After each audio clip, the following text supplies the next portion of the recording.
नमस्कार। भारतीय राजनीति में इस समय एक बहुत ही महत्वपूर्ण विषय और ज्वलंत विषय प्रचलित है, वो है वक्फ। वक्फ की जब हम बात करते हैं तो इसको लेकर के पूरे भारतवर्ष में पिछले कई वर्षों से लगातार चिंतन चल रहा है। क्या है, किस प्रकार से है, क्या इसका प्रभाव है, उस सब पे टोटल आज हम चर्चा करने वाले हैं।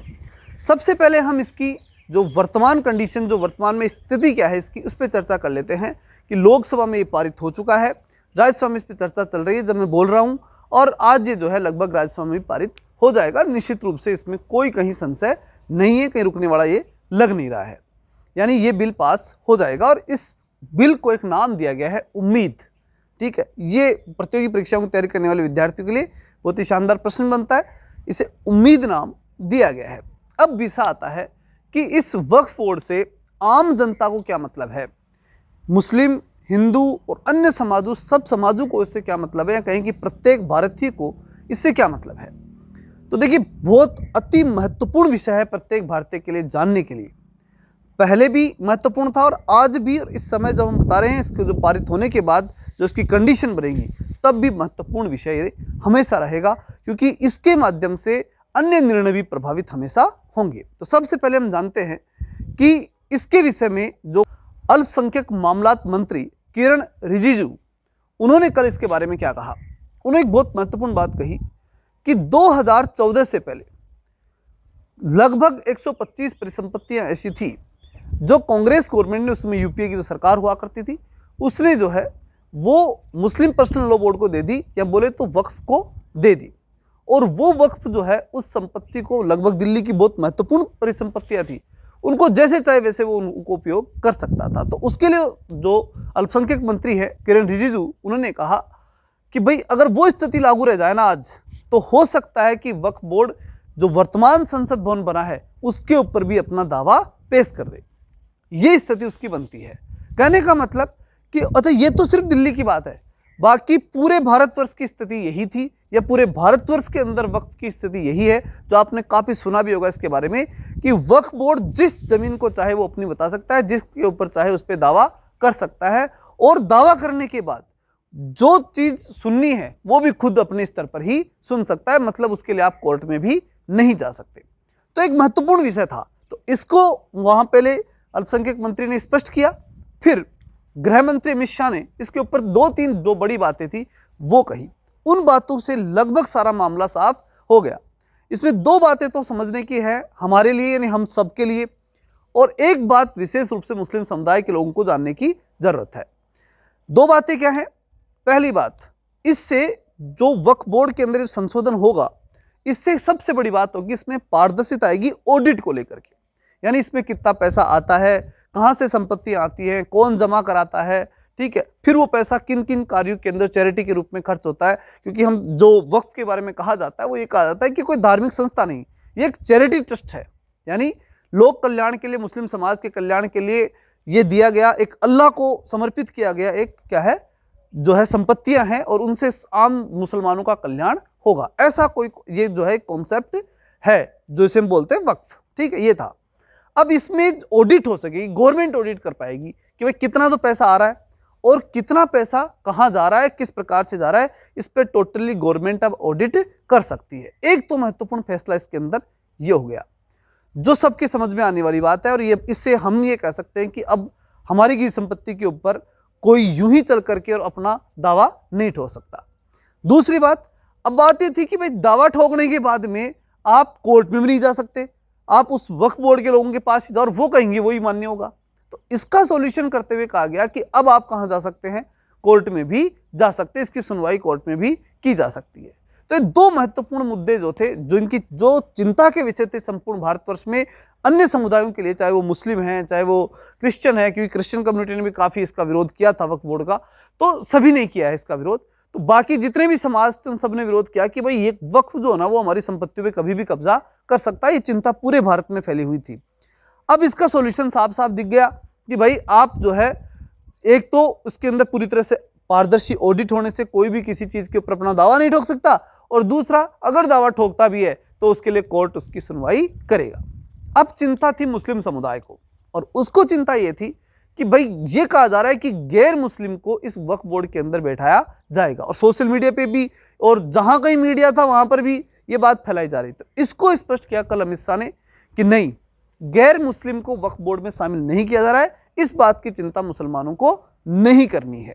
तो मतलब मुस्लिम समुदाय को भी एक संतुष्टि दी गई कि आपको इस बात की चिंता नहीं करनी, आपका बोर्ड है, आप चलाओ, कोई दिक्कत नहीं, दूसरा समुदाय क्यों आएगा बीच में, कोई लेना देना नहीं है, बस ऑडिट पूरी प्रॉपर होनी चाहिए और वो जो है गवर्नमेंट करेगी। पारदर्शी ऑडिट और न्यायालय का संरक्षण, ये दो महत्वपूर्ण काम तो होंगे, इसके अलावा कोई ज़्यादा लंबा चौड़ा उसमें गणित है नहीं।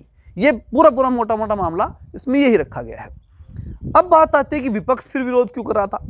तो विपक्ष ने, जो गौरव गोगोई जो विपक्ष की तरफ से बोल रहे थे, उन्होंने एक महत्वपूर्ण विषय उठाया कि भाई देखो, आज आप कर रहे हो एक मुस्लिम समुदाय के लिए, कल हो सकता है कि जो हिंदू समुदाय है उसके खिलाफ कोई पार्टी आ गई, कोई शासन सत्ता आ गई, सरकार आ गई, और वो फिर उसके बाद में क्या करेगी, वो इस दूसरे समुदाय के ऊपर भी कार्रवाई कर सकती है, उसके धार्मिक संस्थाओं पर ऐसा अटैक कर सकती है। मतलब सीधा सा था, समझने की बात थी कि वो एक तरह से एक भभकी थी, एक बोल सकते हैं डर पैदा करने की कोशिश थी कि भाई आप इस बात से भी डरो कि कल को जो है कांग्रेस आ जाए या फिर अन्य इस प्रकार के समुदाय, सॉरी ऐसे राजनीतिक दल आ जाए जो कुछ हद तक इधर झुके हुए हैं, मुस्लिम समुदाय की तरफ झुके हुए हैं, जो कि साबानो केस में साफ साफ देखा भी गया था।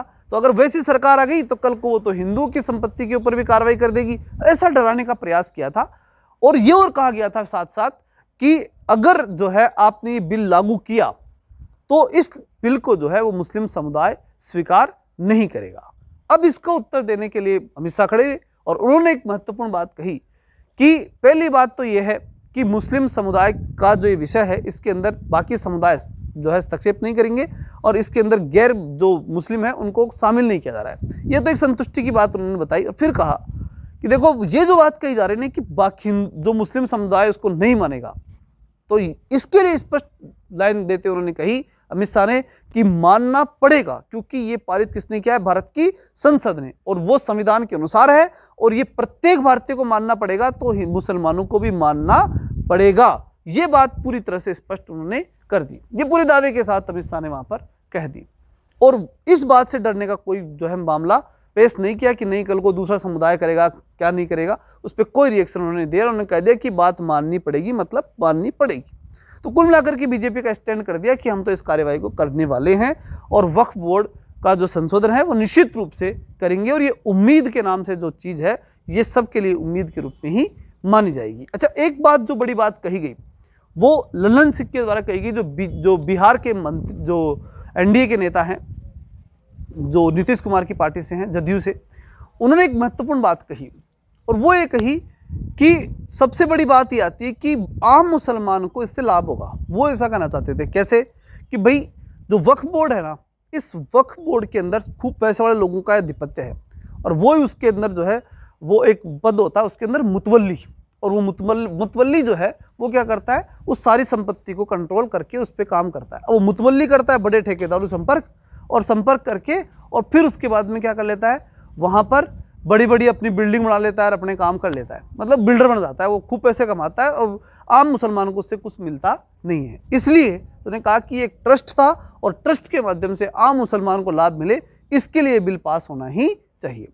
अब ये बात किसने कही, ये ललन सिंह ने कही, और ये बात बड़ी महत्वपूर्ण भी है कि वास्तव में ये ट्रस्ट है और ट्रस्ट का लाभ किससे मिलना चाहिए, आम जनता को मिलना चाहिए। तो अगर इस प्रकार की गतिविधि होती है तो इसमें किसी को कोई तकलीफ नहीं, मतलब मुस्लिम समाज को भी कोई आपत्ति नहीं होनी चाहिए। इस प्रकार का भी एक माहौल वहाँ क्रिएट किया गया।